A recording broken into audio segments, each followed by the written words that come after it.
You're listening to Think. It's like think, but with an M instead of an N, so it's Think, a podcast for learning, an educational-ish podcast. This is episode 92, and I'm your host, Nicholas Rue. With me, as always, your other host. You say it's it. me. You say it. Yeah. It's me. I'm always here. Paul Vine. Paul Vine. And then a special guest. Hi, it's Audrey. It's Audrey. You were our first and only call-in guest. Oh, that's true. I forgot about that. Mm-hmm. Years ago at this point. Several years ago, in different states, many episodes ago. But welcome back to a formal episode of the podcast. So happy to be here. So happy to talk about.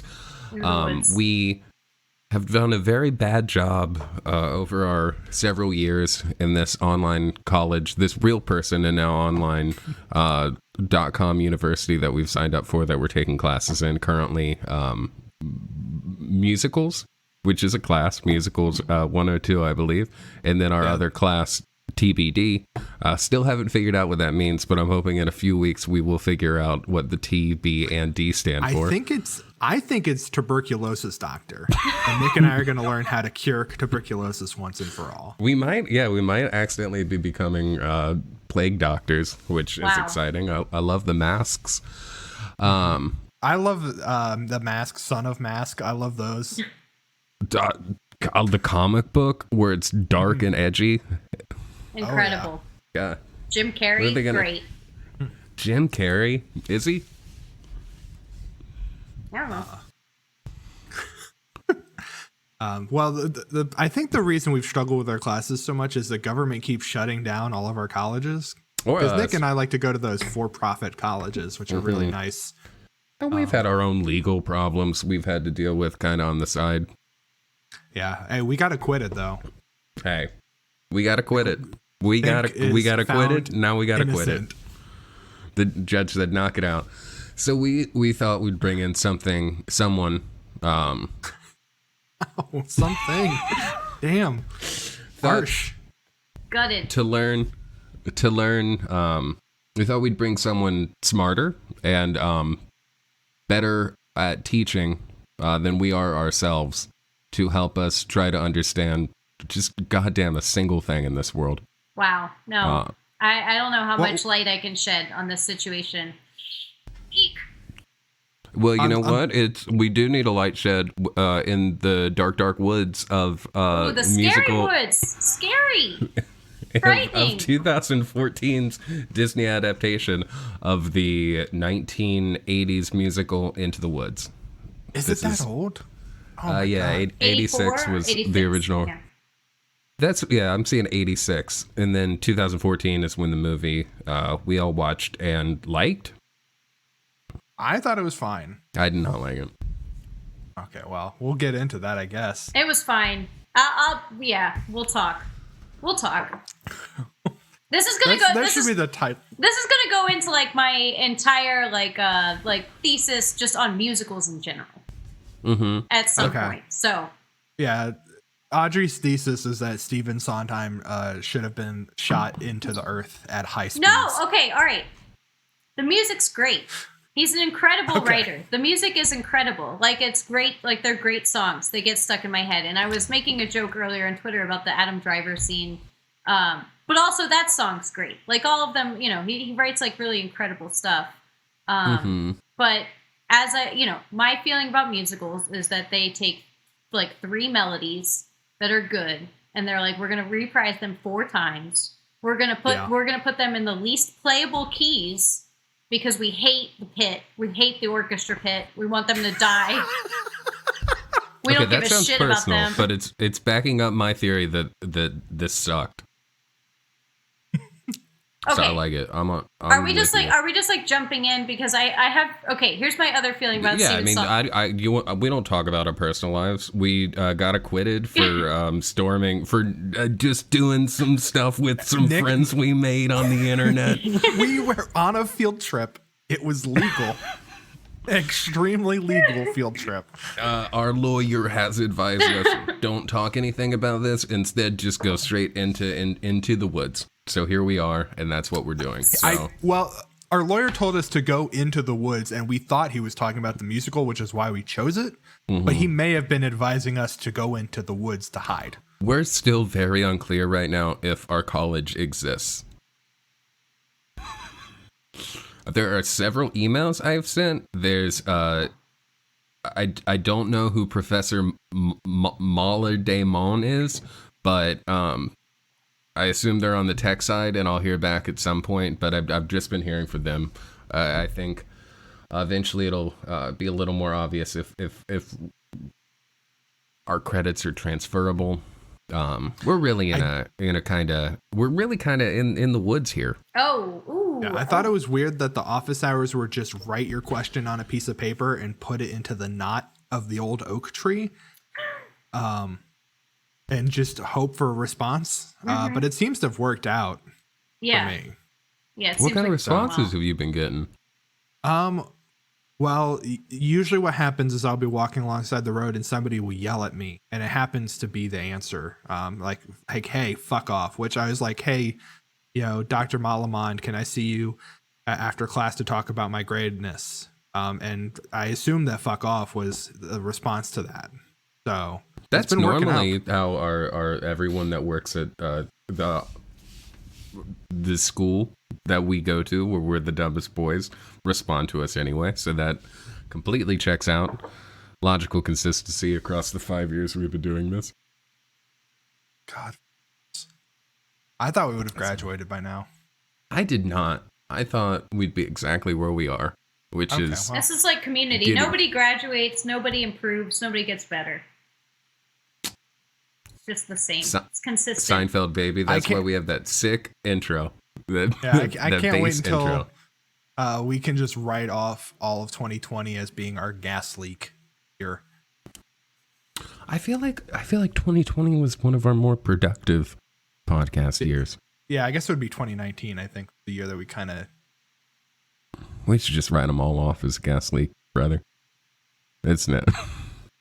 Can we do like a producer's thing and write this off as like we're taking a loss on this so we get huge tax breaks? Oh, we are taking a loss on it. Yeah, but I mean, can we benefit from it?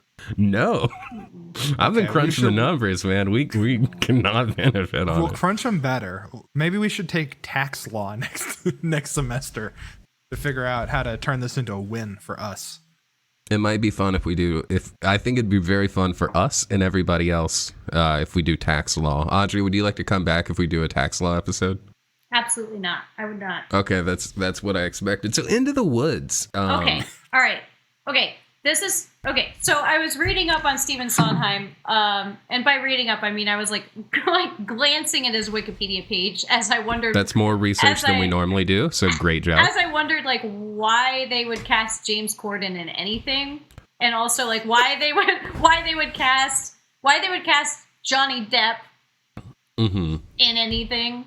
But anyway, so I was like looking up Stephen Sondheim, and I found this quote where he was just like, basically he just said like, yeah, well, like musical theater is like made for and built by upper middle class people. So I write about upper middle class problems to keep them happy. So they'll keep coming to the theater, which I feel like you can really see in Into the Woods, because here's like a story about a bunch of peasants that live in a village, and then they like meet the people in power. And instead of being like, hey, there's no water in the well, or like, I'm an indentured servant, they were just like, you are so pretty. I love your outfit. Everything was like fine. They were just like, oh, here's the nobility, but like, oh no, we're cool with them. Like they're gonna be our buddies throughout this whole time. Yeah, we had to team up against the giant angry woman. Wait, are you talking about the literal giant? Yeah, I'm talking about the literal giant. But why did they just murder a giant? Oh, okay, they murder a giant, and then they're like, oh, his wife is mad. Where's that siren? Is that me? No, it's outside. It's here. Okay. Okay. All right. We're good. We're acquitted. It's fine. All right. Anyway, all these characters are shitty people. All of them. Even the little boy. Okay. First off, let's set the record straight. I just did a little research of my own. It wasn't until 2016 that the allegations that Amber Heard had against Johnny Depp hit public eye. If this film was in 2014, I mean, it doesn't excuse casting Johnny Depp because there's a million reasons you wouldn't cast Johnny Depp, except I think that the role that he plays fits Johnny Depp. It does, but that sucks. That sucks. Yeah, it's bad. So I want to take one step back right now before we get into it. Johnny Depp was fucking terrible. That was the worst part. I sent a text to that. Well, he dies, luckily. Spoiler alert. He gets got. Thank God. So I was reading about it. I did a little reading about it. So they had been trying to make a movie for a while, right? Because it's a Sondheim musical. Yeah, why wouldn't they? Yeah. They originally wanted to do it, and I think, let me find it. It was like the late 90s. That would have made more sense for them to do. Yeah, the early 90s. And they wanted Robin Williams to be the baker, Goldie Hawn to be the baker's wife, Cher as the witch, Danny DeVito as the giant, Steve Martin as the wolf, and Roseanne as Jack's mother, which just immediately sounds better. Way better. Way better. I mean, like, yeah, Roseanne then, not like now. I'm not sure. I'm not sure that she's allowed to be on screens at this point. Yeah, I wouldn't cast Roseanne now. Early 90s Roseanne, we didn't know yet. Yeah, we had no idea. Couldn't have known. I'm kind of glad this didn't happen though, because the role of the wolf, no matter what happens, you're gonna have a grown man dressed as I said, as Wolfkin, as a furry. He's not a wolf. We see animals in this. We see animals in this movie. They're just like Mr. Wolf. Is this just a weirdo who hangs out in the forest? It's definitely supposed to be a wolf. Okay, then why isn't the cow Johnny Depp dressed up as a cow? They can't have. That's the thing is I that guess like the cow wouldn't sing. At the very least, I feel like why not? At the very least, I feel like they could have made the wolf like unrecognizable. Like you knew that it was Johnny Depp. It was just Johnny Depp with like a little like a pervert. He looked more like a pervert. Yeah, right. He has here's what he has. He looked like a pedophilic furry. Easily, you can do that in real life. We've done that. Go to any con. Go to literally any con, and you will see that. At every con, you will see Johnny Depp with a butt plug. It's a fact of life. He had the weird pervert mustache. Yeah, and he did have like claws. Right. But that's it. Oh, he had long painted fingernails. And then a hat with ears. He had long painted fingernails. Yeah, they could have just made it much more like drastic so that you didn't feel quite so much like, oh, this is like a grown man like talking about a girl child's skin. Just talking about her skin. How plump her skin looked. No, I don't think like there's no way to read that to me as just a wolf. That's either a wolf and a person fucked and made that Johnny Depp pervert. That's him cosplaying as a wolf and being a woods pervert. No matter what, he's saying some weird shit about that little girl. Who I have to say something about that little girl. The worst. Fucking the worst. Yeah. Every single thing she said, terrible. I'm not saying that it's good she got eaten. But I also, from there, what the fuck is the song when James Corden cuts her and the grandma out, where then she sings about being excited but scared? And then also inside Johnny Depp, the Wolfkin pervert is apparently a funhouse made of blankets and pillows.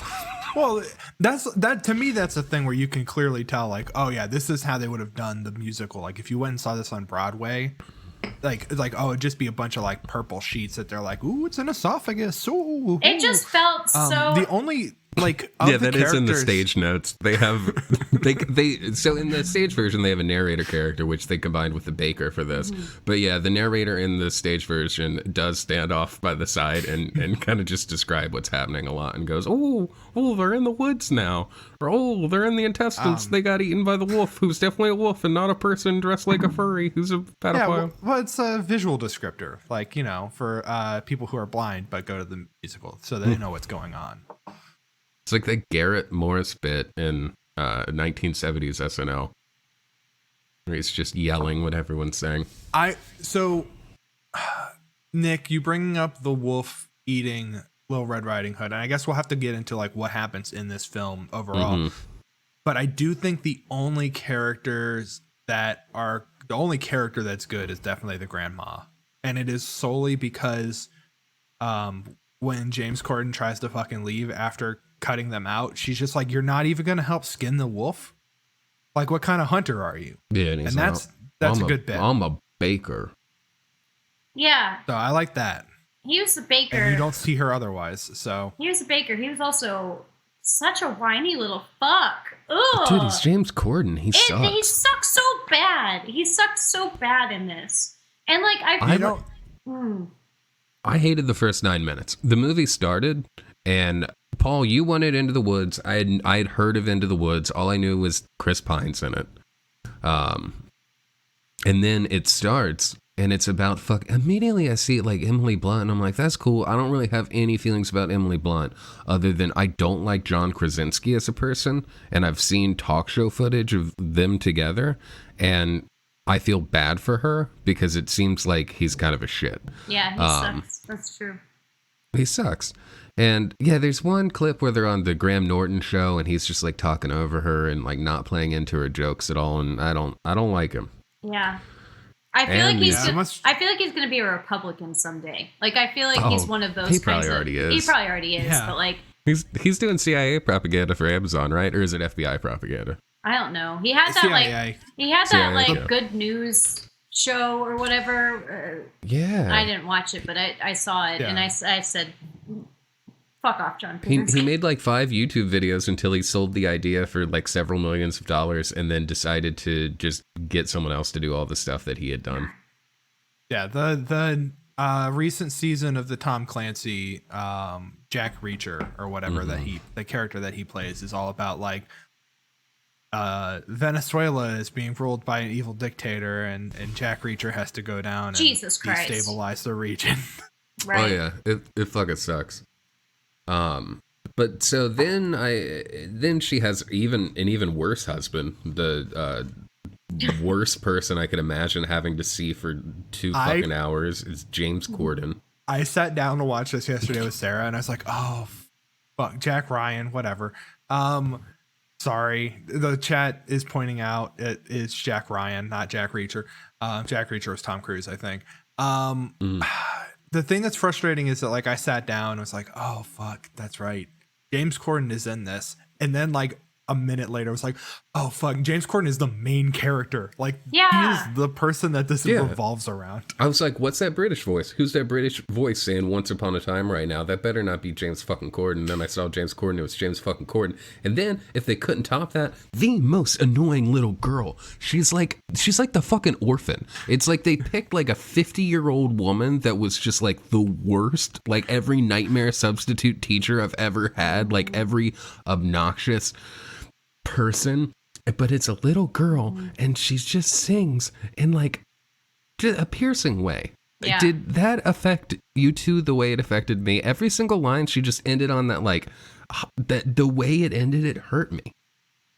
Well, and I think some of that is I don't know. Oh, well, I'm not. Some of that is just like the way that this music is written. Like sometimes I have an issue when I listen to musicals because I really like numbers, right? Like I like when they're like setting up and they're like, we're gonna have a musical number. I don't like when they're like, we're going to have a lead up now and we're gonna sing a little bit, but we're actually talking. We're trying to convey something to the audience. I don't like that. And she does that all throughout the whole thing. She's always singing. She's never not singing.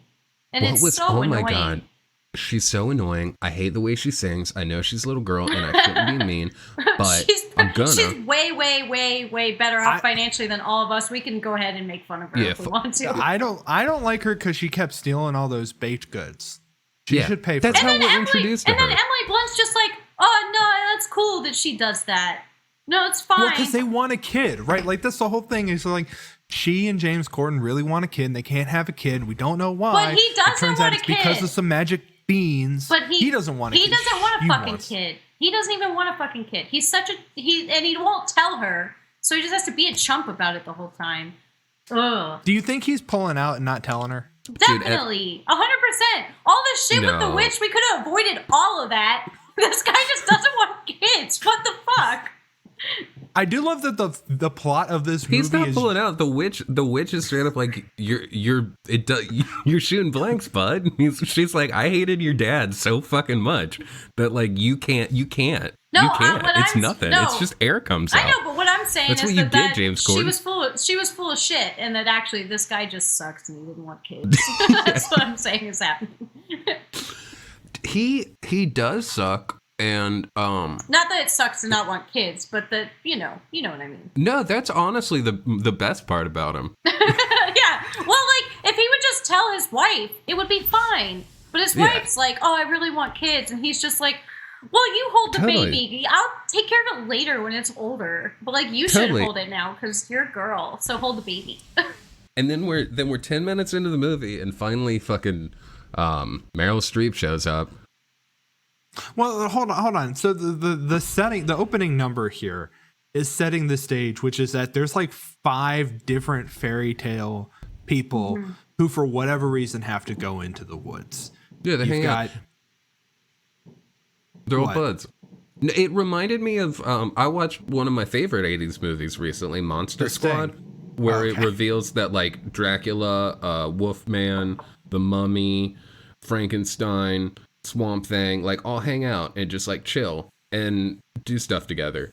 And this movie was like, oh, yeah, all the fairy tale people, they're, like, they're around. They're in the same pod. I feel like there's something else that's done this. I feel like this has been done a lot of, like, Avengers. all of, like... Yeah, but like, the Avengers, but with like fairy tales of like, all fairy tales like exist in the same like universe. Oh, Once Upon a Time, the ABC show. Yeah, Once Upon a Time does. Well, that's true though. They do that. And Shrek. Yeah, Shrek. Yeah, but Shrek. They should have put Shrek in this Shrek, movie. which I feel like probably would be a better musical. Have you guys done Shrek yet? Did you do Shrek? We're working on it. Okay. Yeah, it's there. It's on the list. We should do that because I feel like that would be a better for a story.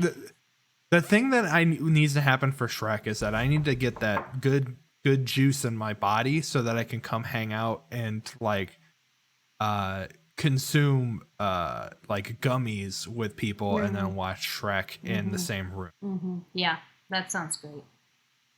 Yeah, what I need to do is work with my dialect coach so I can really nail that Scottish accent, and then I plan to do the entire episode in character as Shrek with my costume from Halloween on. I think that sounds so far. The Scottish accent has eluded me, but I feel confident. You're going to get there. I'll get there. You're halfway there, baby. I can tell. I can just feel it. I could do Cockney, which geographically that's close. About halfway. Anyway, okay, so we hate James Corden, and Meryl Streep is here, and she's like, I fucked up your house because I hated your dad. Yeah. Meryl Streep comes in and then actually what was the curse she put on the house? Well, her so this was wild is that James Corden's mom was like, I'm hungry. Go get me. I'm pregnant. I'm having a hunger pregnant craving. And she wants greens. So go get me some vegetables. That's the thing. Sarah's, I don't know. We don't know what story it is, but Sarah's telling me that is an actual like fairy tale of like somebody who's cursed by a witch because she's just like, damn, I really want a salad right now. Let's go eat that witch's vegetables. Oh, okay. All right. That makes sense. So that is a thing. We don't know what it's from, but yeah, like she wants some veggies. The father goes and gets them. The witch, she kind of gets mad at him, but she's not that mad until he takes the beans. Right. And then she's real pissed. Because she becomes ugly. Yeah, she's not hot anymore. Hey, so in Rapunzel, apparently the original version of Rapunzel, the brothers Grimm, the Grimm Bros. That's another TV show. What? Grimm. What's it about? Two brothers that write spooky stories? Yeah, cool. It's like Supernatural. We should Supernatural. That's another show. We should call it every other show throughout this episode. Whenever we say something that's another show, just shout it out. Apparently that's from the original version of Rapunzel, the couple with the garden, and she wants a salad. And then so yeah, that's so the witch steals the baby and puts her up in the tower. Is that their thing? Yes. Okay. Yes. Like, that's exactly what happens. But so the father takes the beans, and she's just like, "Fuck you! I'm cursing your house." It's unclear how the curse affected the father. The way that's seen in the movie is that James Corden is shooting blanks. Mm-hmm. Yeah. So in the play, there's a character that comes up called the Mysterious Man. Yeah, that's kind of like pulling the strings. Yeah, they cut that out, and they decided that would have made it, like, I think, better if they would have left that in. From what I read about the musical, it's apparently a different vibe. That the like actual musical is like a little more dark and existential, while also being funny in a way that works. While this just kind of felt a little tonally inconsistent. I'm not really sure because I should preface that the only stage performance I've seen of this was the 2017 Grandview Heights High School musical performance. I heard really good things about that. When I was teaching there in 2017. So like, that's kind of what I'm basing my knowledge off of. Okay, so did they have the wolf scene? They did. Did they have the baker being impotent in the? Well, you don't have to like say that. All you say is like, oh, they can't have a kid, And people know. People know. People know. Yeah. Let's not assume our audiences are stupid. You're right. Yeah, come on now. Yeah. So the witch shows up. The witch is Meryl Streep in an old lady costume, and she's just like, "I will lift the curse on your house because your dad was a piece of shit." Also, side note, she said that after she turned 40, she would never accept a witch role, but decided against it when offered a Sondheim part. Yeah. Oh wow. Prestigious. Yeah, she just like shows up and is like, I need a cow, I need a cape, I need a shoe. Mm-hmm. And no, I think that's being generous because the fucking way they describe it is like, I need a cow as white as milk. I need hair as gold as corn. As yellow as corn. Yellow as corn. And then the shoe is gold as gold. I don't know. Yeah. And a slipper that is as gold or gold. Pure as gold. Pure as gold. That's yeah. Damn. I need a cow that's cow colored. White as milk. White as milk is silly, but it does come up later. And it seems like it's not really like the reason she needs that shit is to break the curse on herself. Yeah. And not even like she's just like I can't be fucking with being ugly anymore. Yeah, like I gotta be hot. Yeah. So I need you to get this cow. And you don't understand why those ingredients are important until later. So there's like that, and then you get Jack, right? From Jack and the Beanstalk, who has to go sell the cow because the cow's not making milk. That's pretty straightforward. Yeah, that one's easy. Yeah. Can I be honest? I completely forgot about Jack and the Beanstalk. Just forgot. Like, I just saw that kid and I was like, who's that? And then once we got to the beans, I was like, well, there's a lot of shit that gets like forgotten about because we never check in with Rapunzel again, even though Rapunzel is the sister of James Corden's character. And you would think at some point he would be like, oh my god, it's my sister that I never knew. Holy shit, that was his sister? Yeah, right? Because the witch took the baby and put it in the tower. That was and he says at the beginning, I had a sister. Yeah. it's easy to miss because they never fucking get back to it. They never talk about it She also again. just disappears. She just like goes. She's straight up. But when you get Rapunzel, the only thing that she's there for is that, like, oh hey, the witch is touching her hair, so clearly her hair isn't going to be one of the ingredients because the witch can't touch any of the ingredients for some reason. And then she's just like, she finds her hot MCR frontman Prince, and then she's just who can now see again. She's gone. And then they're gone. Yeah, she like cries a little bit of tears, and he's just like, "Girl, I can see now." And then they just ride off into the distance. Okay, several things. Okay. One, of course, James Corden didn't care about his sister. That self-centered motherfucker doesn't care about anyone but himself. Second, in the stage play. In the original version, the giant kills Rapunzel, but in this, they're like, "Oh yeah, she just left with her prince." Yeah. Because the like giant strikes on their wedding, and so they're just like, "Well, let's get out of here." So that prince that was not Chris Pine, but was Billy Magnuson, was originally.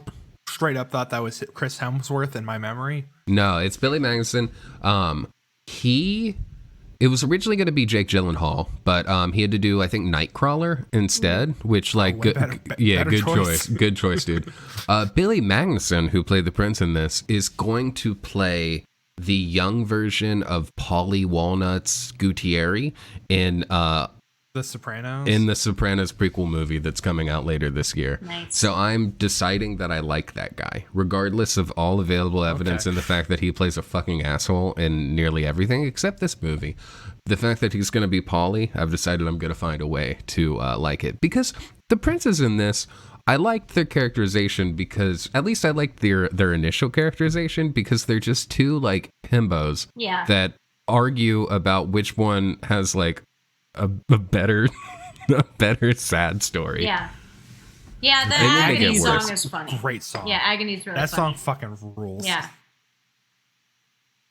Agony was a peak for me. I did like Agony. Yeah, that was really funny. So you've got the baker and his wife who've got to get ingredients. You've got Jack who's trying to sell the cow. Mm-hmm. You've got Cinderella, played by Anna Kendrick, who just wants to go to the festival. Which, really, Anna Kendrick? What's wrong with Anna Kendrick? This was like Pitch Perfect era. Give me one thing that's wrong with Anna Kendrick. Is she too cute? Is she too sweet? I just don't see her as Cinderella. When you're talking about miscast, I feel like the classical image of Cinderella that we've seen in almost every other carnation, I wouldn't think of as Anna Kendrick. Yeah, is blonde. But I guess that's to contrast the other stepsisters. I don't know. Anna Kendrick just has doesn't she have cups to be singing? I got a ticket for the wrong. Yeah. I don't know. I think she was fine. Again, yeah, despite that being like a major part, that's the thing is like there's so much going on in this film that it just feels like you kind of lose the plot of like who matters at all.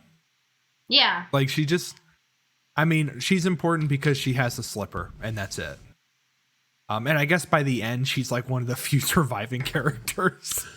Yeah. At the end, she's like, "Oh, what's up? Can I live with you? I'll clean her house." It's just weird shit. It kind of seems like she's just going to marry the baker and they're going to raise these kids together. Right. Like these two little weird kids. One of them dumb as shit. I'm sorry to Jack, who created the beanstalk. Yeah. But like his mom was right. She was just always slapping his head. She was just like, what is happening to you? You know? Look, Jack is an adorable little boy because his best friend is that cow, and then that cow dies. That's true. This is a tragedy for Jack, but then that cow's brought back to life. Yeah, that's a good joke. That is a very good joke, and I would like this. This film where she's just has like some moments in it that are very funny. Oh and yeah, that moment where Meryl Streep is just like, what happened to the cow? You had a cow. And like, well, it died. And she's like, I'll bring it back. Yeah, she's like, I'm a witch. Yeah. I don't give a shit. Yeah. It did feel very much like, almost just like they wrote themselves in a corner and then we're like, what if she just brings the cow back to life? Which was awesome, and I do encourage.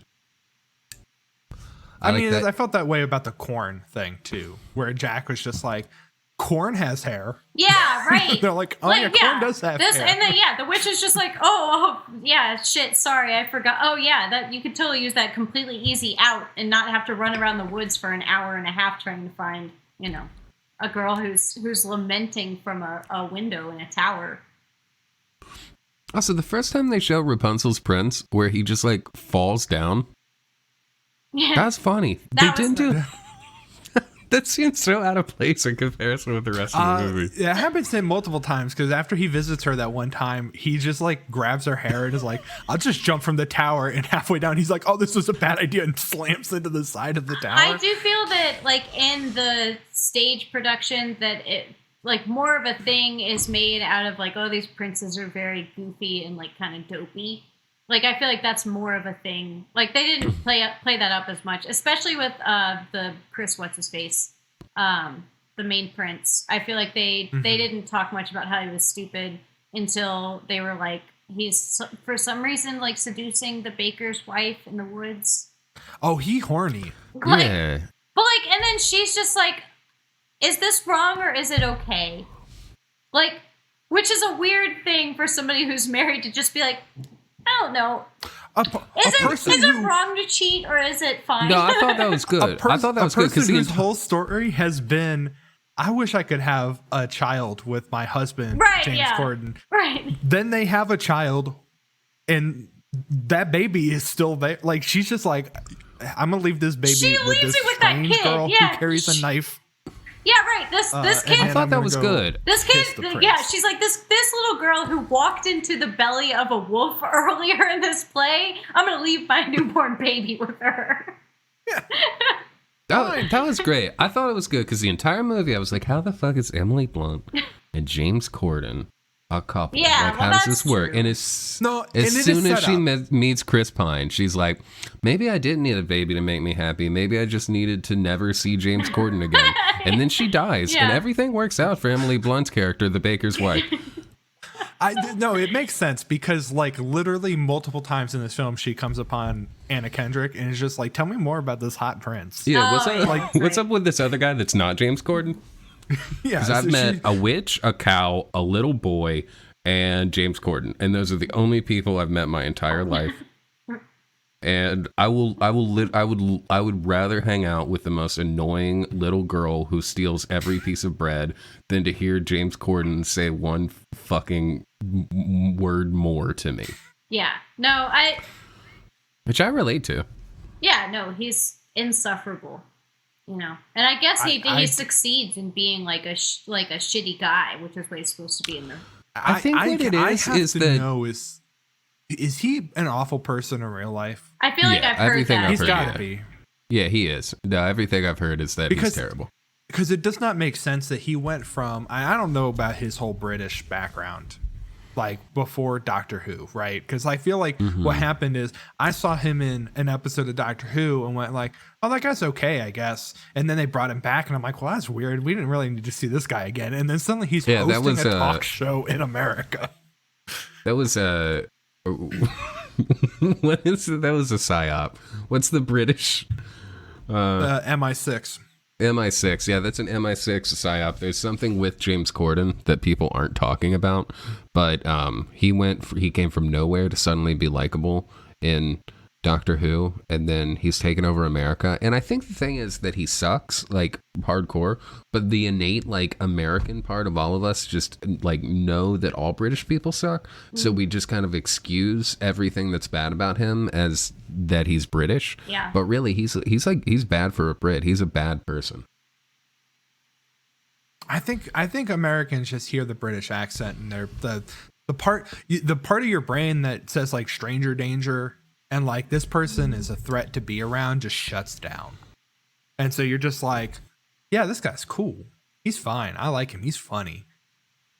And then he goes on to become the new Letterman or whatever. I forget who show took over. It's like what I fucking texted you guys. The point where the pedophile, cannibalistic, Wolfkin that is Johnny Depp shows up and is like, I want to be creepy to you, little girl. And then she's like, I don't like that so much. And then she meets James Corden and she's like, no, you're the worst person I've ever fucking seen. I'm gonna leave. Yeah. And Well, then, because he tries to fucking undress her. Yeah. Like, Yeah. at least her, yes, is the wolf creepy? Yes. Yeah. What does he do, though? Yeah. He's just like, oh, take your time. The woods are cool. Look at these flowers. Collect some flowers for your grandmother. Like, of course she's going to be like, yeah, that guy seemed fine. And then James Corden shows up and like, give me your shirt. I need your shirt. Yeah. And then he tries to run off with it. No, Like, that guy's worse. Yeah. I definitely had a response of just like, all of these grown men have got to stop like trying to touch this child. Like, please just sleep. Just don't. and I feel like in the stage plays, traditionally, it has to be like an adult woman that's playing Red Riding Hood, right? I don't know. And I don't know 'Cause about the stage production. Because it seems like there's so much creepy shit with that many adult men acting that way that it feels like in 30 years, 35 years, someone would have been like, hey, let's not do this. Yeah, it's so blatant and so bad that it makes it feel like, is this supposed to be like a cautionary tale? Is that like what is like actually happening? But I am so sorry. The person who originally played Little Red Riding Hood in Into the Woods was born in 71, so she was 15. So not like a small child. What the fuck, Stephen Sondheim? Yeah, a little weird. There's some stuff. Yeah, not great. Okay, because I'm looking at the Wikipedia page and I'm seeing someone that looks like what's that show with the dust bunnies and the couch? Big comfy couch? Big comfy couch. Big comfy couch. Yeah, they got a big Classic. comfy couch looking woman playing Red Riding Hood, which I get that. That's an adult with large freckles on the face signifying a younger child, thus downplaying the inherent creepiness of someone trying to like lusting after their skin in the first 20 minutes of Just this. right away. Yeah, no, it was that part was really bad. That was like hard to get through. That was no good. Now, Cabaret, which we thought about watching, that's got Nazis in it, right? Yeah. But are they good Nazis or bad Nazis? I don't know. Probably better than Wolf, I guess. I don't know. I honestly don't know about that. I will hold off on that's the comparing next the one. pedophile, cannibalistic Wolfkin to a Nazi until I've seen that movie. Yeah. Let's wait. I'm gonna We're say gonna watch Cabaret. So. about even. Hey, okay, we should get back. Can I tell you like the most amazing thing I read on Wikipedia about this? Sure. Yes. If I said About- no, you would tell me anyway, so. Yeah, I would tell you. So, I gotta find exactly the phrasing. Okay, yes. I'd like to read you this paragraph. After, no, I'm gonna paraphrase. After the success of Chicago, which we talked about in a previous episode, Yeah, the city. director Rob Marshall approached Sondheim with a proposal to adapt one of his musicals. He was initially interested in Follies or Sweeney Todd, but Sondheim suggested Into the Woods instead.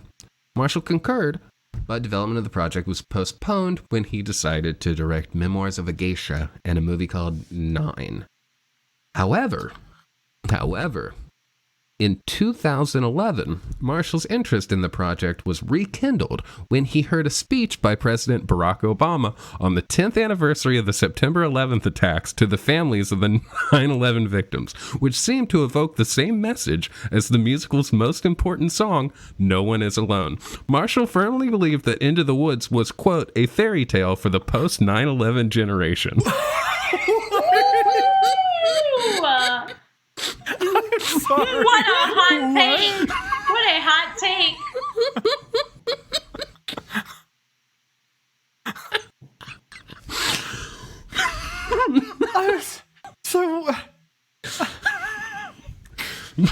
So he saw this film and was just like, yeah, you know what? This film was like 9/11. This musical was like 9/11. He saw Barack Obama talking about the 10th anniversary of 9/11 and was like, Into the Woods. Into the Woods, we gotta make it. Everybody has to know they're not alone. Like those brave men and women were on 9/11. That is the most And you insane know what? shit. That is insane. And as soon as he got done directing Pirates of the Caribbean on Stranger Tides, you know, the one none of us have seen, he pitched this idea to Walt Disney, and they said, sure. Jesus James Christ. Corden has some fucking dirt on us. He's gone into the underground bunkers below Disney World, and we need to get him work. Oh my God. Okay, so I was trying to remember No One Is Alone, right? I was trying to remember that song. And the Wikipedia for It's this the last one, right? The last song that they do? Yes. Oh, Audrey, Yes. Audrey, your video We lost disappeared. Audrey. Hang on. We lost Audrey. Hang on. I'm here. Audrey's died. Well, now Oh. she's just like a little Discord man. Oh no, Audrey, you look different. That's not me. James Corden got her. There's no. He heard us. He heard us God talking. damn it!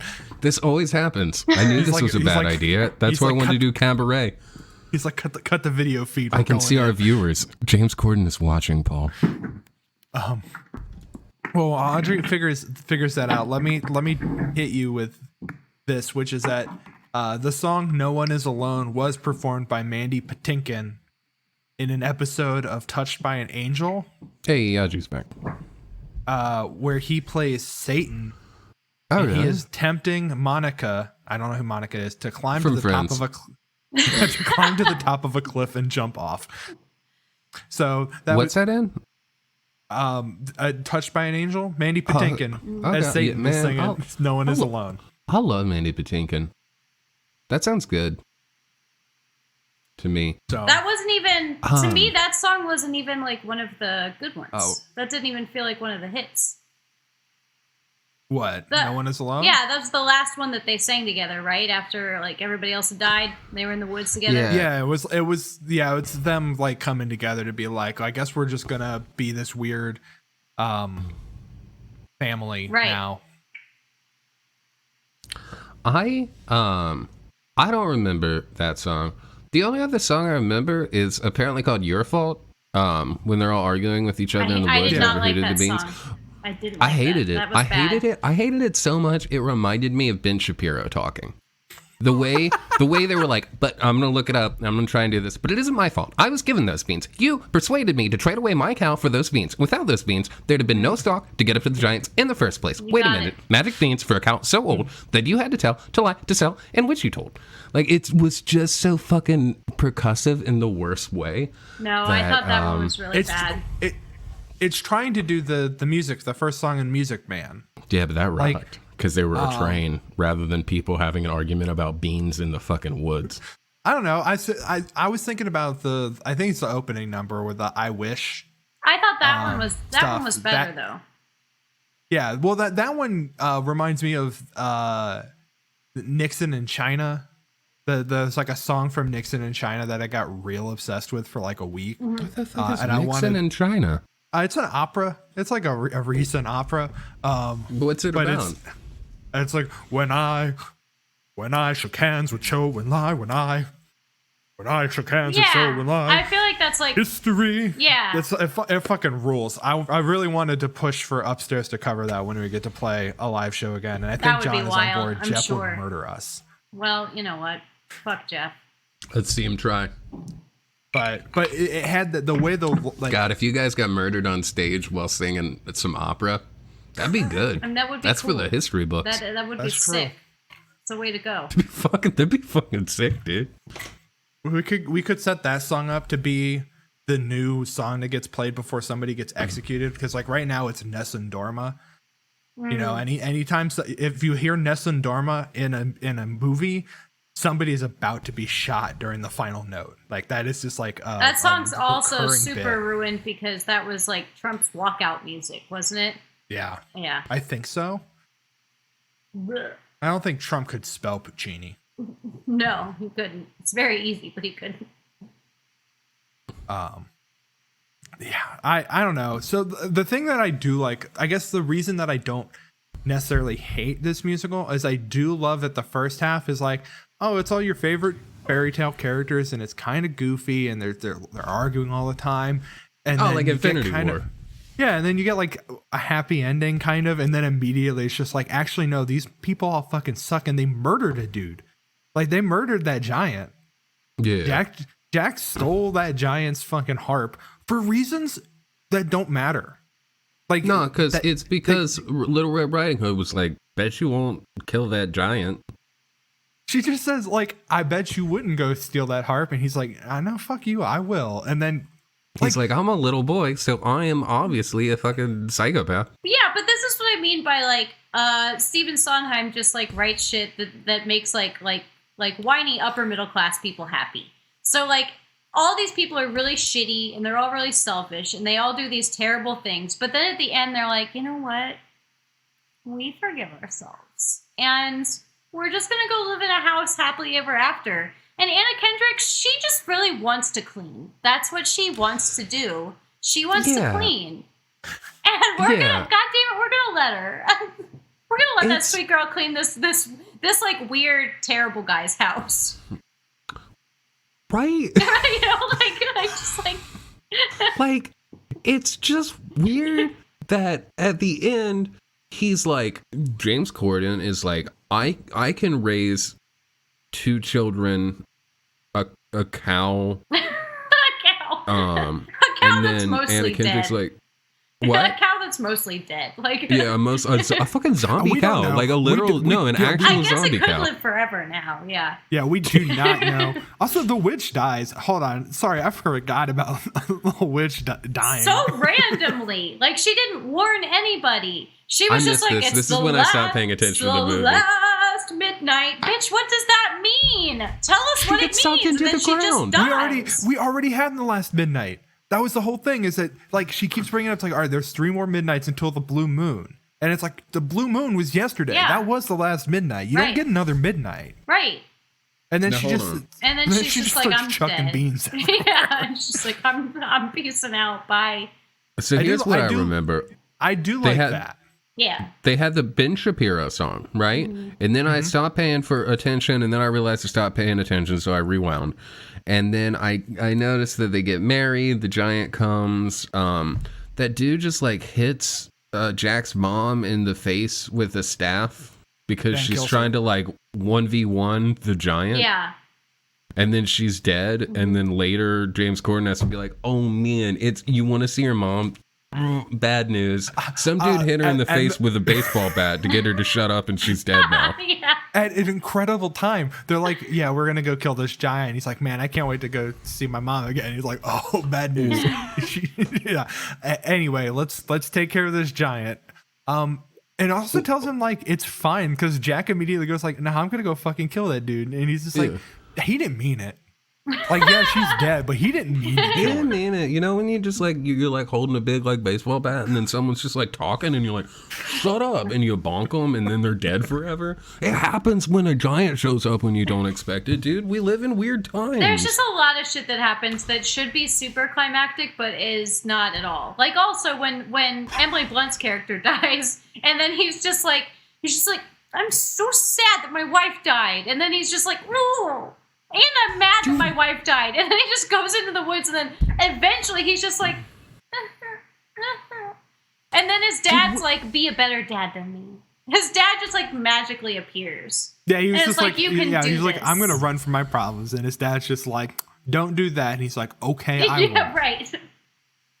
Did we see Emily Blunt die? No. No, Well, you see what like a happens- scary wind or something that comes by. What happens what I is thought. she hears the giant coming, and she's running from the giant, and there's a moment where she like goes, and then she kind of like falls off screen. It's like a thing where it's like very clearly she that's falls what I off a thought. cliff. But I there's thought the no conversation was that Jack was like, oh, I saw your wife. She's dead at the bottom of a cliff. Yeah. And then the baker's like, oh, I saw your mom. A guy hit her in the face and she died. No, he finds out that his wife died, and then like 10 minutes later is like, oh yeah, by the way, Jack, your mom is dead. Well, yeah. as fuck. Well, and also, like, Jack comes back and he starts talking about a bunch of other shit, and then he's got the scarf around his neck, and James Corden's like, yo, where'd you get that scarf? I know that scarf. And he's like, oh shit, bro, He's like- your wife's dead. She's in the bottom of the cliff. I forgot to mention it.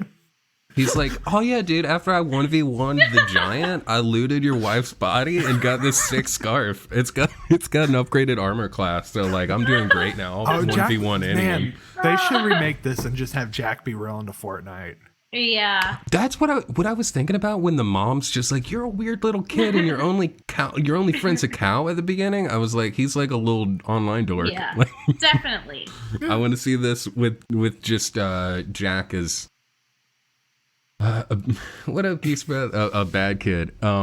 He definitely, they've had that moment from Donnie Darko where he's just like, I made a friend today, and she's just like, real or real or cow? He's just like, a cow. Real or a cow as white as milk? A cow as white as milk? A cow as white as milk, or a different cow covered in flour? A different cow covered in flour. I really wish that worked. Yeah.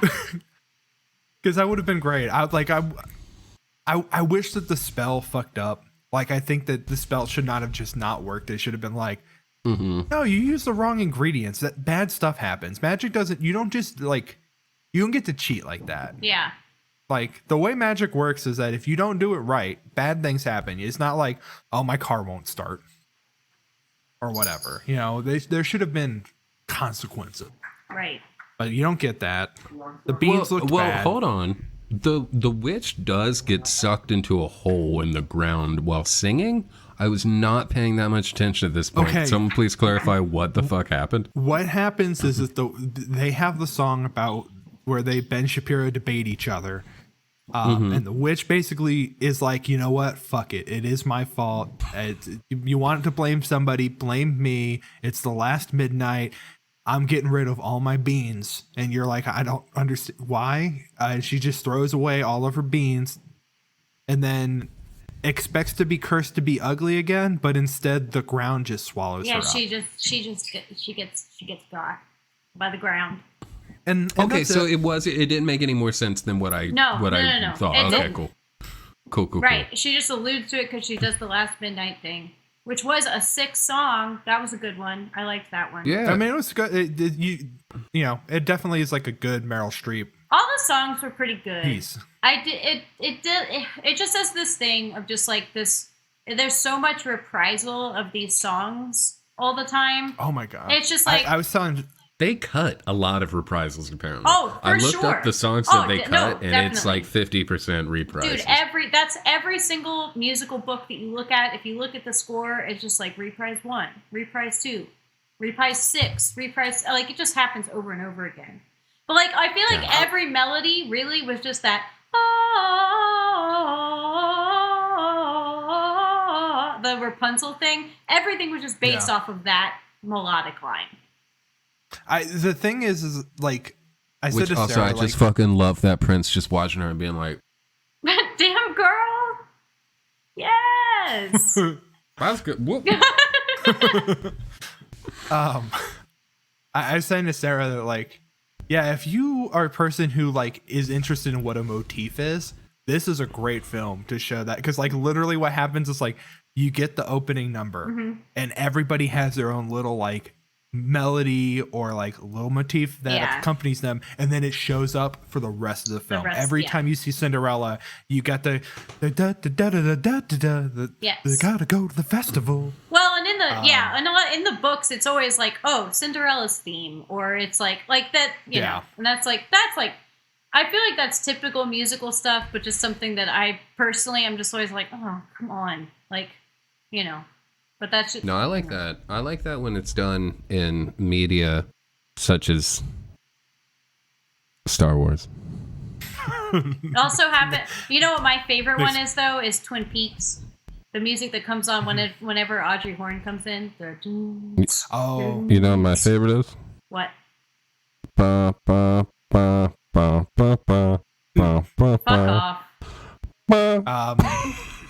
No, Twin Peaks is a really good example, because Twin Peaks also will just take the same melody and they're just like, this time it's on a piano. Yeah. This time it's a guitar. Yeah. My favorite reoccurring musical bit in Twin Peaks is in season 2 when James and Donna and Madeline Yes, James song. record Oh my God, goofy yes. ass song where he starts singing and you're like, this is not what this guy sounds like, right? No, Yes. right, absolutely. And it's just Incredible like a 50s ballad. I want to cover that song so Dude, bad. yeah, we should. Upstairs. That's the best part of that's the best part of season 2. That's the best part. I love agree. that. And then every time you see him, he's like riding a motorcycle, and then that he's like starts thinking about Donna, and then that guitar comes in. Mm-hmm. Apparently, to get the vocals for that song, they recorded like 3 different vocalists and like merged it together. To get weird to get James, or they like overlaid it. I read about it before. It's they like definitely wanted to make it fucking weird, which I love that, because a lot of people say that's one of the worst parts of Twin Peaks season 2 is James's song, but it's awesome. Good. It's great. It's awesome, great. and then it's also great that it's immediately followed up by a Scary Bob scene. Yeah, that's a perfect 1-2 punch. right. No, that's good. It's incredible. But okay, let's be honest. The actual best part of season 2, Twin Peaks, is, just to take a slight detour here, is when the one lady gets super strength out of nowhere. And She doesn't get super strength out of nowhere. I She's forgot had it, about right? that. Like when you first meet Nadine in season 1, she's using the rowing machine and she breaks it. Oh, that's true. Yeah, you're right. Yeah. So she's always had super strength. I don't know if it's a thing where she's like when she goes to high school When she goes to high school and she's a high school cheerleader. And she chucks that dude. She's fucking. It's incredible. I'm so fucking excited for you to see The Return. Oh my god, we're gonna record a special episode when you finish The Return. Yeah, I need like hopefully immediately after you finish The Return. We're watching The Sopranos right now, so that's also good. You know, it's like that meme I retweeted today said, it was an Italian that made Twin Peaks great. Angelo Badalamenti. I did see that. Mm-hmm. Good music. Okay. Better music. Okay, but on the topic of Into the Woods, another thing. So Jeff was here for like a little bit while I was watching it, and then he was like, everybody was singing too long, so I had to leave. So like entirely reasonable. So he was like, but like when Rapunzel's like singing the da da da da da da, and then her mom comes by, and then her mom's like, Rapunzel, let down your hair. Girl, you're a witch. Fly up there. Jeff was just like, why doesn't she just fly up there? And because like Rapunzel's clearly like, oh, ow, like, ooh, like you're ouch, and her mom's just like, no, I want to climb up that hair. Yeah. Well, that's her upper body. That's like, she goes to visit Rapunzel on Mondays, Wednesdays, and Fridays because that's upper body day. I felt like the Rapunzel scene was supposed to be like funny out of nowhere, and I don't know if it hit it. Other than Billy Magnuson, my new favorite actor, who will be playing young Polly Walnuts Gutierrez in the upcoming Many Saints of That guy doesn't New look. Jersey. That guy does not look a thing like Polly, though. I don't understand that. Well, I guess they don't have to look like him necessarily. He's older now. Like this was 7 years ago. That's true. So we know how quickly he aged. Yeah, he could look like Polly. And they probably put a bunch of makeup on him. And honestly, I love the like retroactive characterization of Polly as a himbo, rather than just being a dumb guy that he was just like pretty hot for most of his life, and then old age hit, and now he's just got that charisma. Yeah. But right. That's why he keeps the wings. Yeah. The same goddamn. Oh, it's gonna be good. So the thing that I do to get back, I think I said this like 15 minutes ago, and then we got derailed. The thing that I do like about Into the Woods is that like the tone shift halfway through, and I thought for a second they were just not going to do any other music. And if you look at the songbook, it does say that like there's only like 10 songs in Act 2, and there's like 20 songs in Act 1. So they do a thing where it's just like, yeah, the world has gone to shit because the giant fell and died, and now the giant's wife is like wreaking havoc. The woods are completely different. And there's no more songs, basically. Like, there's like 30 minutes where there's no music in this musical, which is weird. I feel like the second act is kind of condensed to like 30, 40 minutes in the movie. Well, that's always true. Yeah. Yeah, and I feel like it really like what works about, and Audrey, you see the stage version, an acclaimed stage version, so maybe it was different for this, but I did read that the difference is more pronounced between the first and second act in the stage version, and that's what makes it a lot better, is kind of having this like more traditionally fairy tale first act, and then the second act being that people get their happy endings and then shit still sucks, or sucks in a new way they weren't expecting, and that the like darkly existential message of the musical is kind of shoved together in the movie and doesn't hit as hard. Did you find that when you were watching the stage play version starring, would you say 13 to 15-year-olds? No, that like 15 to 18-year-olds, a little older. Oh, 15 to 18? Yeah. Okay. But, I mean, still, that, you know. Well, I don't know. I think that, like, what's tricky, I think, in general about, like, musicals that are made into movies is that, like, you have, like, an entire, like the intermission and, like, entr'acte part of, like, a musical feels really important to me. Like, that time in between to, like, process what happened in the beginning, like, accept that as, like, an end of the act and then move on to something else. I mean, I could tell where the end of the act was, right? Like, you've got the end of the act where, like, oh, everything's happy, and then, like, bonk, here's, like, this, like, giant just, like, fucking everything up. So, like, that felt, like, pretty pronounced to me, that was, like, the end of the first act, and then they were going into the second act after that. But, I don't know. I felt like there was a big tonal shift. I didn't feel like that was, like not noticeable. Did the second act remind you of a post 9/11 world? That's just how I felt after 9/11 was I want to take in 2 kids that I've never met before into my home, and I want Anna Kendrick to be there just doing housework because that's her entire identity. I want her there for that. Yeah, definitely. I felt that way for sure. It is funny that, like, I'm trying to think of, like, okay, what characterization do you get for different people in this movie? And Anna Kendrick literally has none, right? Like, she does housework. She wants to go to the festival. I guess you get that she doesn't want to commit to being around the prince because she keeps running away because she's scared of commitment in that way.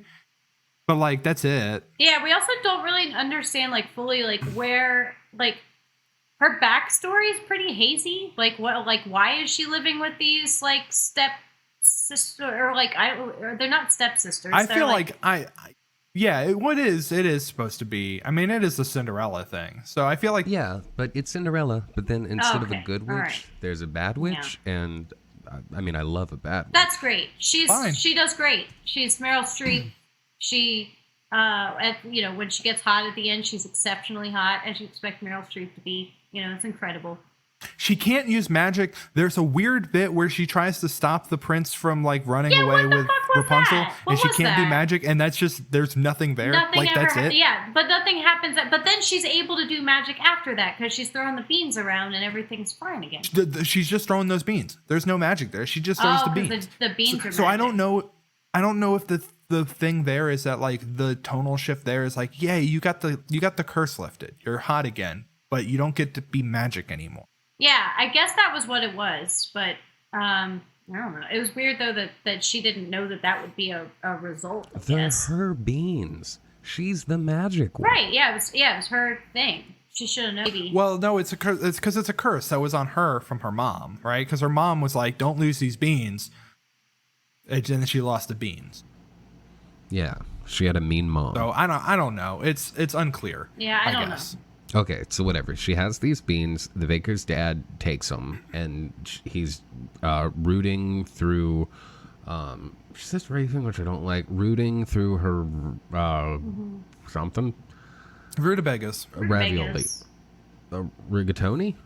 Rigatoni's not a vegetable. That's a noodle. Not a noodle. Not a noodle garden. So the whole thing's not even the baker's fault. Right. It's his dad's fault. And his poor wife, who doesn't even get a name. Yeah. I mean, he doesn't get a name either. Well, he shouldn't. Yeah, but why would we give him a name? Hey, it's James Corden. Who gives a shit?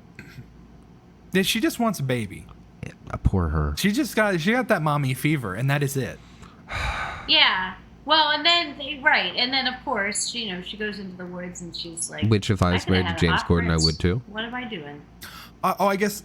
And then she dies. And then but like then she's like weirdly she like comes back though, and she's like, "It's okay, James Corden, you can do it. You can do it just like I did it with Chris Hemsworth earlier in the woods, like, or whatever his name is. Chris Pine. Chris Pine. Sorry. Pine. What's the other? Who's Chris Hemsworth? Who's Thor. That's Thor. Oh yeah, they're all the same. Yeah, they're. I swear in my. No. So, I like that for her. I like Emily Blunt, despite the fact she's married to John Krasinski, who is a CIA asset. But a handsome prince makes more sense than that piece of fucking shit James Corden. And I know nothing about her character that makes sense of that. Why him? You do get a little bit of characterization of her, of just being like, I am strong and capable, and I want to come help out find all this shit. And James Corden, the entire time, is just like, no, you're a dumb lady who's dumb and poor and bad and kind of stupid, and I'm gonna go find all this stuff by myself because I'm the strong man. So you kind of get like a girl boss vibe. He is not a strong man. Yeah, the bar is on the ground for him. It sucks so he can pick up that bad. bar. And like when she has the baby, and he's just like, I don't want to hold it. And she's like, it'd be really convenient right now while I'm going to get this stuff that we need if you would hold this baby. And he's just like, that feels like your thing. That feels like your thing. It's just... Well, in his... I wouldn't want to hold that baby. I saw that baby. I looked at that baby. Even if I was James Corden, I would not want to hold that baby. His argument is that the baby cries when he holds it, which, to be fair... Right, yeah. I would also be crying if I were in the arms of James Corden. I would be crying No one should have to suffer that, especially someone new to the world. Okay. I'd want to be held in my mother, the beautiful Emily Blunt's arms.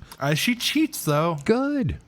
She's, first off, like, I mean, I don't know what other cleaning she does, but, like, her stepmom's just like, here, these lentils are now inside the fire. Deal with it. And she's just like, okay, cool. I'm going to go get my birds to help out. She does have her birds. She's a bird girl. There's a great moment later where the birds do tell her about the fact that her husband is kissing the baker's wife. Like, I do like that bit like, where, hey girl, we got bad news for like, you. hey, we do not. How do I saw your guy. He was at the club. Yeah. I did like when he was like, I was raised to be charming, not sincere. I thought that was he had some good good lines, even if like there was no point. He didn't do anything. He was only in there for that. And Jack's mom was just there to be like hitting him across the head, just whacking him. Yeah, just another mean mom. Yeah, her whole Gotta have them. Yeah, her whole thing was just like, I told you to sell this cow and you sold it for beans, and that's it. I am shocked that beans are the main crux of this movie. The thing that's most shocking about this film is that Helena Bonham Carter is not in it. I know! I thought...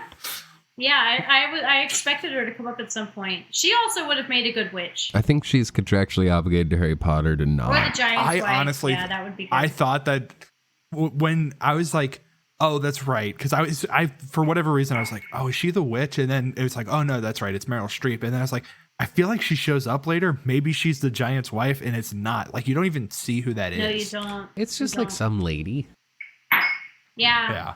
I do feel that not having, like, that little magical person in this... You know how, Nick, you said that there's, like, a character that's, like, kind of like a... like almost like a narrator that's, like, a magical character. I feel like not having that character... They have the narrator, but, like, that narrator isn't in the mix. Yeah, they don't have the dad. And I feel like having that character helped like tie things together, if I remember correctly, in like the stage play for this. But I don't know. So I feel like that was kind of just like a missing piece. But honestly, they were trying to get it. They were just trying to take something that was 3 hours long and make it 2 hours and 7 minutes long. Yeah, and that's just what happens.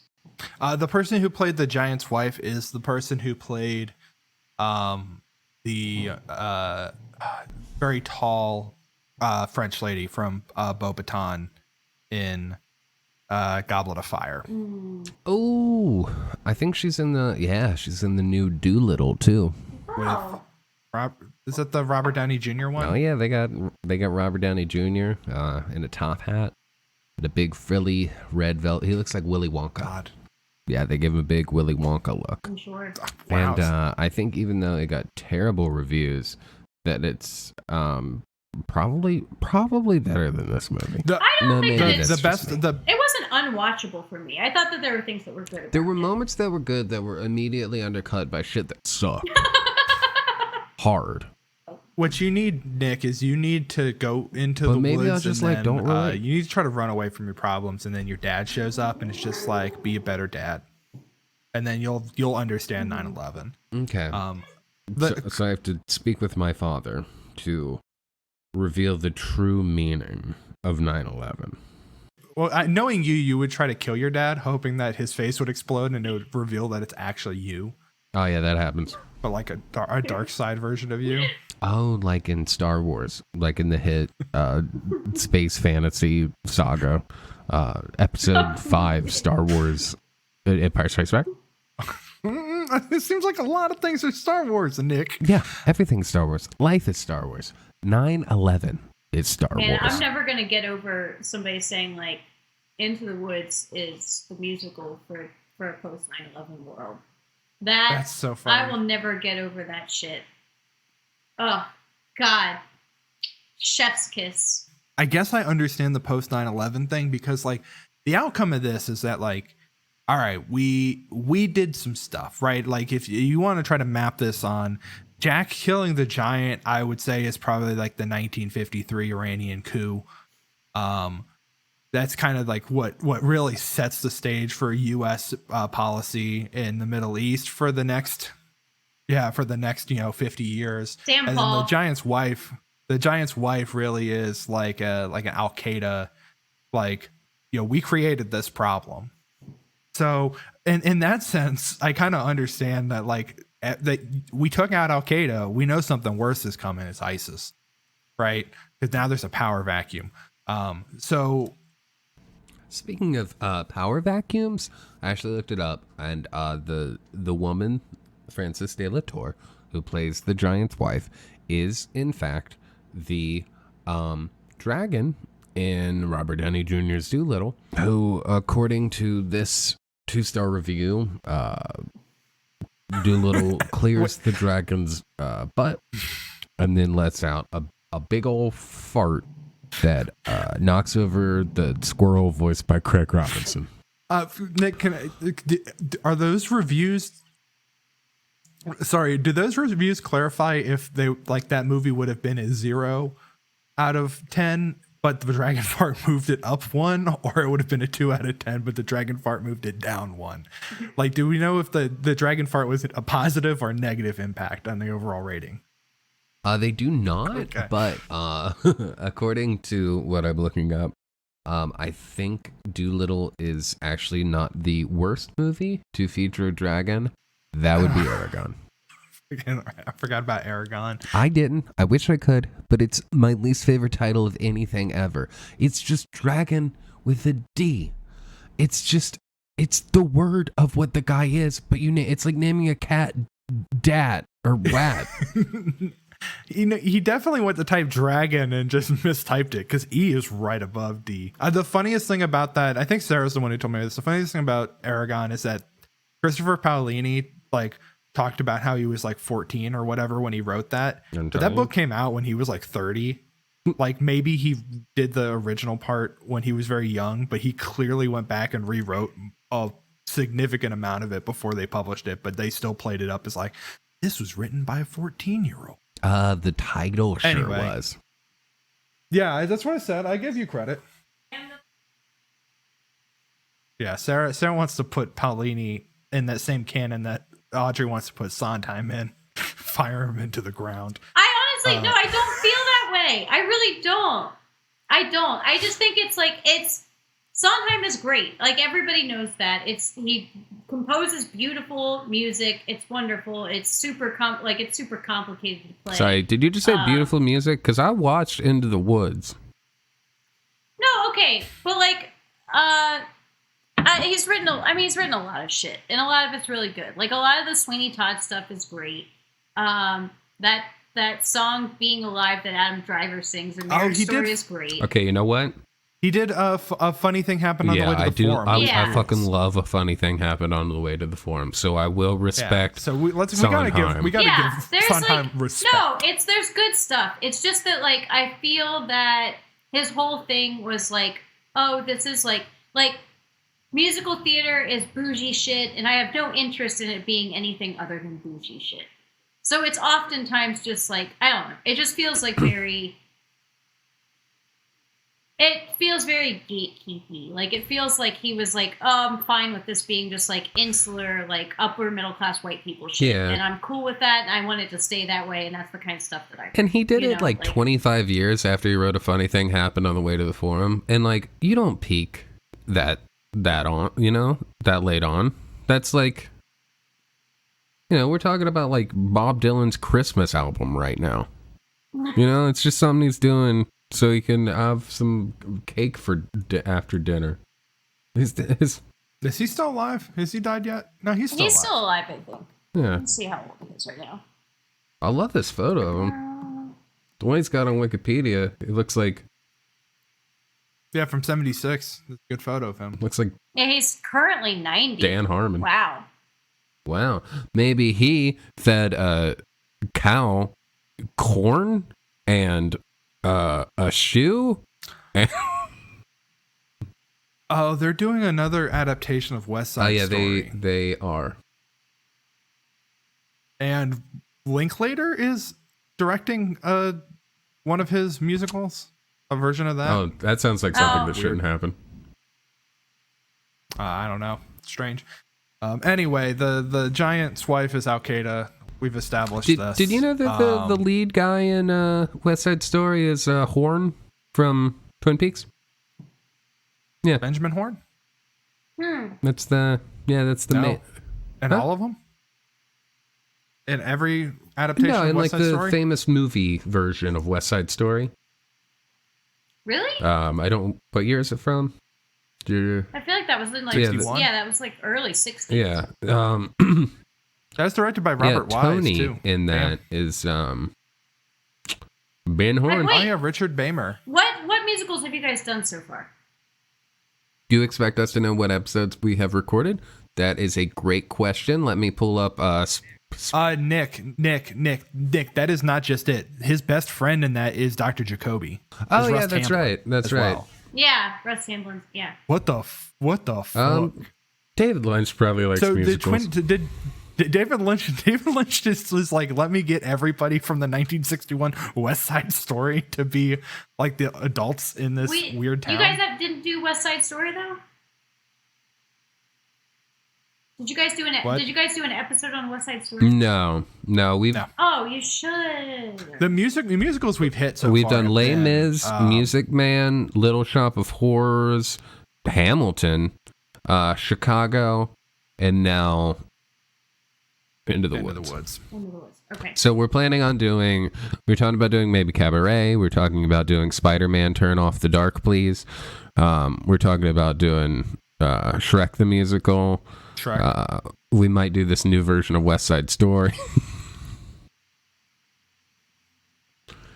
I don't know. This is a fun... I like it. I enjoy talking about the musicals. So I don't know anything about them. I love West Side Story. So I think we need to do one on West Side Story. That was... my high school was supposed to do a musical our senior year, and they decided not to. Oh, okay. Because they were like, no, you are all kids and are bad at singing, so fuck that. So we just did. They could have just helped you be better at it. Yeah. There's a good... No, so what they did is the junior class underneath us did West Side Story, and it went about as well as you would imagine, because Audrey, I don't know about like the schools that you teach at that I think seem to be larger, and so the people who get into the musicals are people who are interested in it. Yeah. And you have like a larger pool to pull from. Yeah. Our senior class is like 40 people, so everybody has to be in the musical. Hard. Yeah. No. So it was rough. That's the only version of West Side Story I've ever seen. And it was I don't want to talk smack about the juniors underneath me in high school, but like it But damn y'all. blew. Yeah. Okay. Yeah. There's the new version of West Side Story, which there's a comment in the chat that somehow you didn't mention is directed by Spielberg and coming out. Who's Steven Spielberg, born in Cincinnati, Ohio, is coming. So yes, you should know him personally. I don't know everybody in Cincinnati, Nick. Whose fault is it's that? completely It's unfair your for you to fault. assume that I would Listen, know it's that. written by Jared Kushner. It's directed by Tony Kushner. It's directed by Steven Spielberg. Ansel Elgort, your favorite fucking Baby Driver. No. Is that the guy? Yeah, Baby Driver. Your favorite guy that holds an unlit cigarette in his mouth as some fucking, what's that guy? Tom Green? YA novel bullshit. Is gonna be Tony. Rachel Zegler, who was recently on the George Lucas talk show, and apparently is a YouTube singer, is going to play Maria. I don't know any of these other names. Corey Stoll is going to be in it. Rita Moreno. This person is described as being the role of the bullet in Hamilton, and I don't know. Does somebody play the bullet that shoots Hamilton? Did I miss something when we watched that? I didn't finish Hamilton. I couldn't make it past the second act of Hamilton. Audrey, have you seen Hamilton? No, I'm not going to watch Hamilton. Audrey, I think you're gonna have to talk louder or be a little closer. sorry. Yeah, I can't hear you. No, I did not watch Hamilton. I don't intend to. I watched the opening scene, and it's just like, it's the most like deeply, deeply cringe thing I think I've ever seen. Mm-hmm. And I honestly think it's weird that it has gotten so much hype. And I guess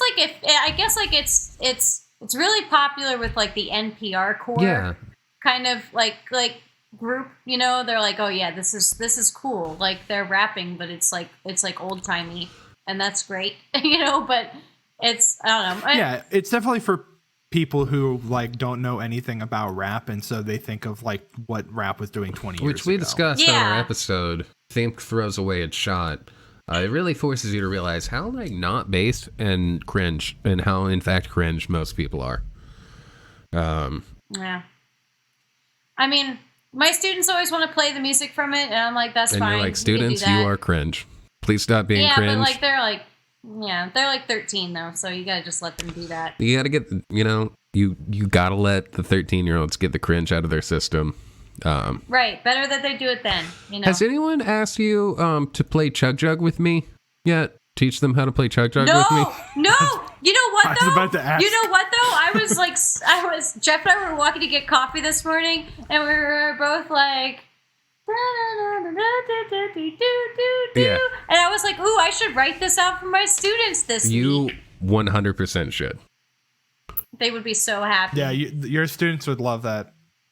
That song is good. It's so good. It's so good. It's a joy I So haven't good. felt since listening to like a new Weird Al song 15 years ago. Mm-hmm. I went from being like when I first heard it, being like, "Oh, this sucks," to like Nick sent me a photo of Hunter Biden singing it. Yeah. And then I've just had it stuck in my head for a week. I was driving around yesterday So. listening to that. I brought up YouTube on my phone and then played it because I wanted to hear it while I drove, because I was singing it to myself anyway. No, I listened to it on my phone while I was laying on the couch, like So just for fun, just because it was stuck in my head. let's just get Fortnite the musical, all right? All these other fucking musicals are. That would be so cool. I would love Let's it. hear the I would actually love The it. Ballad of Tomato Town. All right, we got anything else? I think it's been long enough. I accidentally stopped recording on my computer halfway through, so that's going to be a fun little edit. I can recover from that. It'll be more work for myself, but I'm ready to wrap up this episode. Is All right. anyone want to any closing remarks about Into the Woods before we get into plugs? Fuck James Corden. Fuck That's James basically Corden. it, right? Johnny Depp, stop it. Go home. Yeah, just, Stay home, yeah. Johnny Depp. Canceled. If your name begins with a J or sounds like it begins with a J, we should just you should be executed. Oh, Jeff just walked by, and his name does in fact sound like it's. Yeah, that's why I added that. That was a little bit for Jeff. That's a Paul He can't hear opinion? it, but it'll be hurtful to him later. Yeah. Like 2 weeks from now, I want Jeff to just like pause while walking down the street and fall to his knees and start crying. Fuck Paul Yeah. Hine. Did you hear him? Yeah. All right. Fuck And Paul Hine and anybody who loves him. I heard the right. magic words that signal that we should end the podcast. Fuck Paul Vine. That's the vibe we like to cultivate at the end of every episode of Think. Audrey, is there anything you'd like to plug? Anything you want to talk about? This is your time. You've Jeff, what should I plug about upstairs? Do we have stuff? We got a record coming out on Friday. We got Yeah, upstairs Friday. has a record coming out on Friday. Oh shit. Wait, Friday the what? You should say the dates because I don't know when this is. Sorry, yeah, March 19th. Okay. So if this is out before March 19th, get ready. If it's out after March 19th, which it probably will be, maybe sometime in July, we'll release this episode on podcasting platforms. Go it down out. on it. Yeah. Shit. What are you doing? Go get it. Yeah. And more music is on the way at some point, Yep. probably. I'm just going to say that because statistically, it's true. Yeah, right. Paul and All right, that's all I got. okay. Paul, same thing, different thing? Audrey stole my Okay. thing. So that's all I have is good. That, you know, what are we calling this? What is Upstairs is the title of this album / I think it's an EP. Really, we call it an XP. Like but Windows? Nobody knows what that means. Windows Yeah. XP. I did do a mock-up of Upstairs XP with the Windows logo. That's that fun. Everybody said was bad. I like that, but you got to listen to your bandmates. They know what's cringe and what's based. I want to shout out. I've been working on my Jesse Ventura impression. I feel like it's getting pretty good. I'm not going to do it for free though. I can't set up a Cameo because I'm not famous, so I'm really trying to figure out how to do this. But if you kind of just want to Venmo me at Nick Rue, like any amount of money, and then in quotations what you'd like me to say in a Jesse Ventura voice, I will record that and send it to you. You could specify what file format. I'll do MP3 by default, but if you want a higher quality file like an aux vorbis or a AAC file, just let me know. In notes, just put it in the notes of the. Or Just a quick clarifying. Yeah, Nick, does it have to be a digital file? No, could but we if get you would like like to mail, if you Like a wax cylinder? if you want to mail me a bus ticket to a museum where you can record a wax cylinder, as long as you're paying for it, I'll do anything. Okay, we're gonna do I'm gonna get that X-Files Lazarus Bowl episode hookup. We're just gonna put some reeds on a pot. I can't fucking wait to put some reeds on a pot. All right, well, this has been Think, episode 92. There it is, 8 away from the 100th episode. And it's gonna maybe be a fun one when we get there. But just bear with us until then, and until next time, hey, don't think too hard without us. And if you meet Johnny Depp's in the woods, you should not wait until he eats your grandmother to stab him in the stomach. Just say no. Bye. Get on out of there. Oh, you got one, Audrey? No, Okay. no. I just said, come up with one real quick. What? A No. moral, like when you talk, kids listen, or whatever the shit James Corden said at the end of this dumbass movie. Just like a Don't kill a giant. Yeah, because it's a person. yeah. Sometimes they're jolly and green. All right. Bye. Bye.